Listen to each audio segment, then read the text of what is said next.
Hey everyone, welcome back to Low Luxury, and welcome back to the second episode of our new series, LOWluxury Grails, where we dive in to the archives and look at some of the coolest stuff that I've got to show you guys. And today, we are taking a look at the wonderful quad shirt. That's right, it's not a sing shirt, not a dub shirt, not even a trip shirt, it's a quad shirt by y.project. So the cool thing about this series is we get to learn a bit more about the company y.project, about why they make insane pieces like this, and we'll take a look at some of the cool details about this thing, and the very last thing, we'll get a fit off. Hopefully. I'm just as curious as you guys to see how that's gonna go. So let's get into it.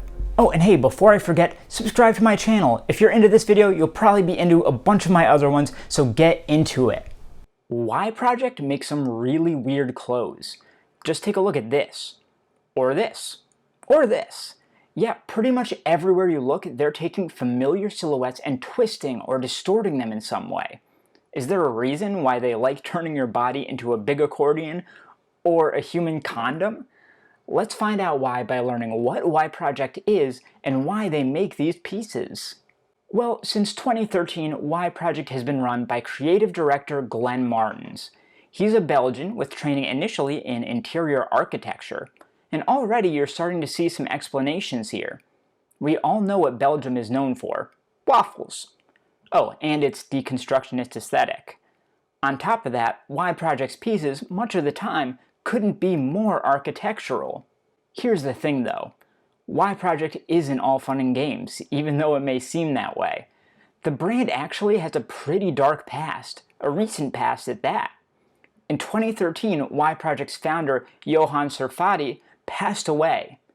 Glenn took over in a move that made a lot of sense as he'd been working under Johan before his passing. Despite the darkness surrounding the brand, it ended up being an inspired move. Martin slowly ushered in a new era at y.project, becoming one of the most important voices bringing streetwear into high fashion, along with designers like Dina Visalia, then at Vetements. Within a couple years, Martens was bringing in the accolades, such as an LVMH prize nomination, which led to Martens giving this quote that I feel sums up his whole brand quite well. He said, "For me, reality is about being practical, but on the other hand, it's very human to dream and believe in fairy tales. When you take mushrooms, you have a lot of fairy tales happening in your reality. Society also creates these realistic but psychedelic vibes.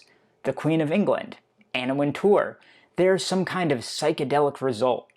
And most brands like to tell stories, create some sort of false meaning around their pieces to help sell the dream, the aspiration, or just an excuse for customers to spend more money. Because then it's not just an overpriced cotton shirt, it's a chapter in a tale about Caribbean royalty or some other nonsense." y.project does away with that and focuses on the clothes. Their story comes directly from the construction, the fabrication, the cut, every concrete detail. Martens has said, "For us, every single piece needs to have a design twist, which starts from construction. We need to have versatility too, so that you can play with the pieces." But oftentimes in the fashion industry, deconstructionist is also synonymous with minimalist, and that couldn't be further from the truth with y.project. Their pieces are maximalist, to the point where some of Martens' early pieces literally needed a guide included to show people how to wear them. Sleeves were added everywhere, collars popped out in new places, fabrics were stuffed on top of each other. It was like the high fashion equivalent of going into your mom's closet as a kid and putting on everything you could find.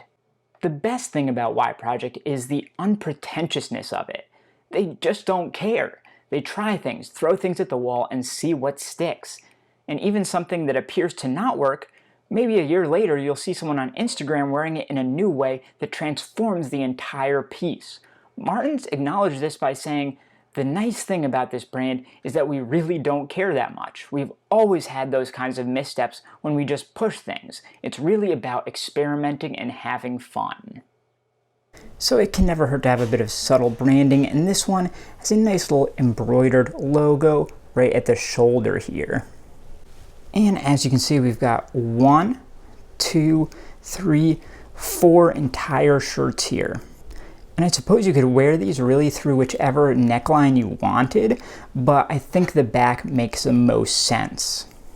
Another really nice thing about this silhouette is how it ends up creating a kind of track stripe down the sleeve and the side of the shirt itself. And these are all stitched in there really, really well. Like, it's not just single stitches kind of hanging them on here. These are all fully machine stitched. So that's the inside, and you can see the inside of that stitch, and that will go all the way down the shirt here, stitching these two together. So I guess we gotta see now what kind of fit I can put together for this shirt. So the first thing I thought about were the bottoms, and what I decided on were some nice light gray jeans from Fear of God. I thought the casual vibe worked well with the t-shirt, but also wouldn't overpower this piece, which should be the main piece of the look. Since the t-shirt is made up of some nice pastel colors, I went with the Easter egg Nike Air Force 1s just because I thought those would match up well, and again, they're nice and casual. Finally, for layering, I went with this gray Pierre Moss terry cloth jacket. The gray matches nicely with the jeans, and the raw hem kind of goes along with this mad scientist vibe of the t-shirt. So that, ladies and gentlemen, is the insane y.project quad t-shirt. Take a look at the other video on screen here, subscribe to my channel, like this video, and I'll see you next time.